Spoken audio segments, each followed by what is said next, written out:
Rated M for mature. Audio is everything.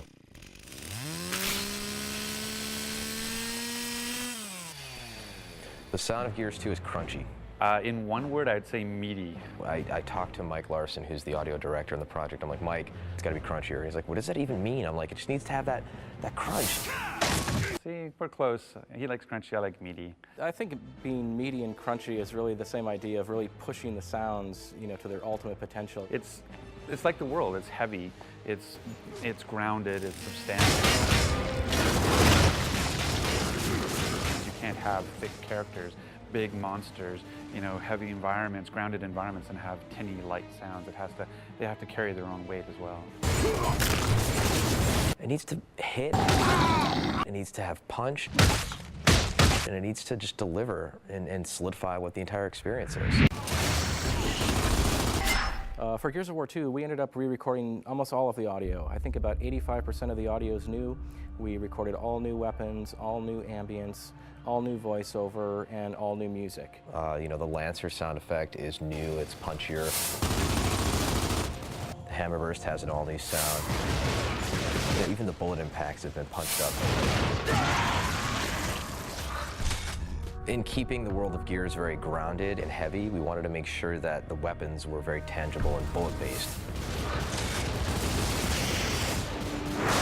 All of the source material is real guns, real explosives. You don't have to start dealing with that whole kind of Mars ray gun, woo, woo, woo, woo, woo, woo type audio. And that's one of the reasons Gears feels so good. It feels so real and tangible. A lot of the fun of a weapon is purely down to how it sounds. It's about that feedback mechanism, about the rumble in the controller, but that sound is what really sells it to you.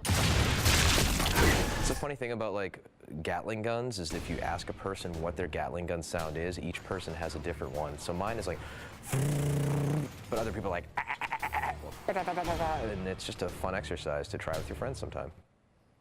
It's great at parties, really.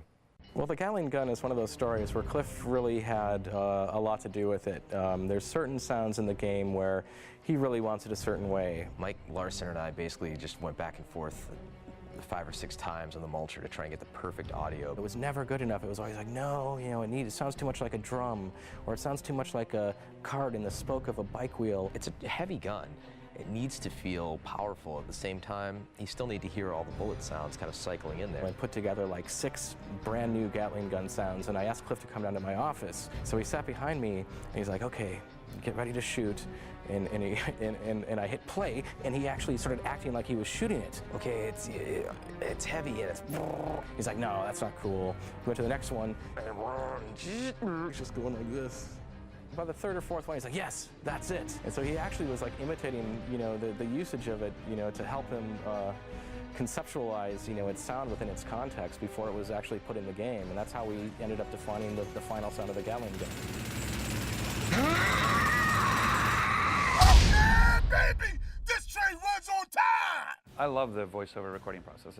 It's one of the things that I feel kind of privileged that, as a producer, not a lot of producers get to do that. Oh yeah, fried grubs. The Locusts are actually voiced by, normal, regular voice actors, and they do really great monster voices. But what's amazing to me is that they have almost complete control over their phlegm in their throat. In addition to the vocal tonality, there's it's really both disgusting and yet intriguing because the director can actually say, yeah, I just need a little bit more phlegm or a little less phlegm, and they can do this really strange, they just bring it out of nowhere and do this amazing stuff that basically sounds really cool. You don't even need processing, but when you're done, you pretty well want to throw up. Yeah! Yes, Gears is a brutal kind of, dark experience, but there's also a lot of heart that's there, and I think it comes through in the music.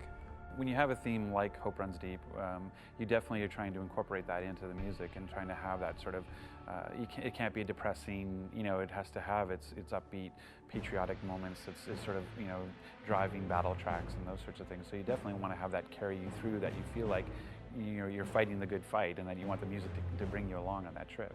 Scoring for Gears is a lot different than scoring for a film. We were fans of Steve Jablonsky's work, from his work in Transformers as well as his work in Texas Chainsaw Massacre. and he's a very prolific A-list Hollywood musician. The score for Gears of War 2 is cinematic in respect of the instrumentation I chose to use. You can do effects with the orchestra where you can't tell, is that an orchestra or what is that? Depending on where the string players place their bows on the strings, or you can just have them, they don't like to do this because it ruins their instrument, but you can have them banging on their instruments, making cool noises. There's that whole factor when you get Goosebumps that you can't force, you can't fake it. And once we had acquired some of the early tracks from Steve Jablonsky, I put it in my little memory card. I put it in my car. I was driving home one day, and wonderful afternoon, top down, game's looking great, feeling good, and the music started building to a crescendo. And I looked down at my arm and I actually caught myself getting goosebumps. And I swear to God, you can't fake that. You can't force that.